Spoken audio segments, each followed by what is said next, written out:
সেমিফাইনালের স্বপ্ন বাঁচিয়ে রাখতে ডু অর ডাই ম্যাচে আজ ভারতের বিপক্ষে মাঠে নামবে বাংলাদেশ। অ্যান্টিগায় বিব রিচার্ডস স্টেডিয়ামে ম্যাচটি শুরু হবে বাংলাদেশ সময় রাত 8:30টায়। অ্যান্টিগা থেকে এই বিষয়ে কথা বলতে এখন যুক্ত হচ্ছেন সহকর্মী তাহমিদ অমিত। অমিত, আপনি তো স্যার ভিভিয়ান রিচার্ডস স্টেডিয়ামে রয়েছেন, সব মিলিয়ে কি অবস্থা দেখছেন সেখানে? টাইগার সমর্থকরা কি বলছেন, তাদের প্রতিক্রিয়া কি? আসলে এটা অনেক দূরের একটা দ্বীপ ওয়েস্ট ইন্ডিজের অ্যান্টিগা। এখানে আসলে আসাটাও খুব এক্সপেন্সিভ। একই সঙ্গে যদি বলি ফ্লাইট জটিলতা আছে। গত ৩-৪ দিনে এখানে কোনো ফ্লাইট নেই, সামনেও কোনো ফ্লাইট নেই। কাউকে আসতে হলে এখানে ১০-১২ দিনের জন্য আসতে হবে। এই জন্য খুব টাফ। খুব বেশি যে দর্শক আজকে মাঠে দেখা যাবে তেমনটি নয়।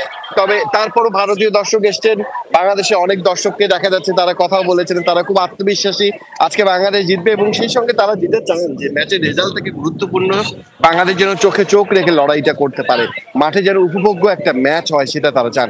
আপনাদের অনেক দর্শকের মধ্যে আজকে প্রশ্ন দেখছিলাম যে তারা জিজ্ঞেস করছে আবহাওয়া কি রকম। যে পরিমাণ রোদ আমার মুখে দেখছেন তাতে আসলে পরিষ্কার হয়ে যাওয়ার কথা, আবহাওয়া এখন চকচকে আছে। কিছুটা মেঘ, এখন আমি কালো মেঘ দেখতে পাচ্ছি, সেটা আসলে এখানে থাকে। পাসিং শহর বলতে যেটা বোঝায় ২-৩ মিনিটের বৃষ্টি হয় তারপরে চলে যায়। তা ম্যাচে পুরোপুরি আঘাত আনবে, ম্যাচ পরিত্যক্ত করে দিবে বা ভাসিয়ে দেবে এরকম সম্ভাবনা এখন পর্যন্ত দেখা যাচ্ছে না। তবে অনেক সময় বৃষ্টি হতে পারে।